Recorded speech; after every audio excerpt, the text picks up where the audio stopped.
अस्सलाम वालेकुम। Asia 41 news के साथ मैं हूं आपकी मेजबान अन्ना आवाज। खबर शामिल करते हैं। डेरा मुराद जमाली से डिप्टी कमिश्नर नसीराबाद बतूल अस्दी की निगरानी में यौम इस्तेहसाल कश्मीर के हवाले से डिप्टी कमिश्नर नसीराबाद ऑफिस से रैली निकाली गई। रैली के शुरा ने हाथों में बैनर्स, प्ले कार्ड्स, कौमी परचम्स उठा रखे थे। रैली प्रेस क्लब अल्लाह चौक से लेकर वापस डिप्टी कमिश्नर ऑफिस में पहुंची। रैली में additional deputy commissioner Abdul Hameed Taheem, assistant commissioner Ajmal Khan Mandokhel, chief officer municipal committee Bashir Ahmed Sadhayo, deputy director Siraj Zaheer Ahmed Imrani, deputy director market committee Ubaidullah Pindrani, MS doctor Shaukat Khosa, Gahram Khan, Murad Bakhsh Marri, Abdul Qadir Abro, Khairullah, doctor Hazoor Bakhsh Mengal, doctor Naseer Ahmed Imrani, doctor Sikandar Khosa, Ataullah Bangulzai, Muhammad Ismail Sasoli, Sadoor Khan Abro और गुलाम कादिर मकशरी, मुख्तियार अहमद तनियो समेत दीगर ऑफिसरान शरीक थे।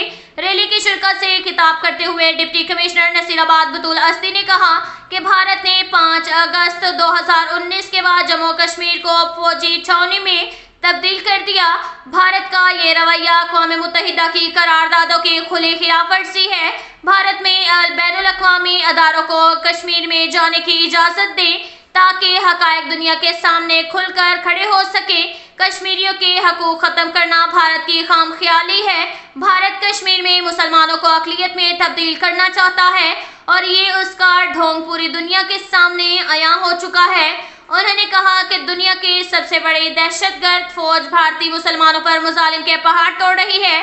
5 साल कबल भारत ने मकबूजा कश्मीर जो खून की होली खेलना चाहते थे, कश्मीरियों ने उनका डट कर मुकाबला किया, मगर भारत ऐवान में कश्मीरी अवाम के हकूक पर डाका डाला गया। बतूल अस्दी ने कहा कि आज पाकिस्तानी कौम अपने मजलूम निहत्थे भाइयों के साथ इजहार यकजहती और यौम इस्तेहसाल मना रही है। इस दिन को मनाने का मकसद पूरी दुनिया को ये पैगाम वाज़ेह देना है कि पाकिस्तान कभी भी अपने भाइयों का साथ नहीं छोड़ेगा। अब तक के लिए इतना ही काफ़ी है। मिलते हैं अगले बुलेटिन में, हमारे साथ रहिएगा। अल्लाह हाफिज़।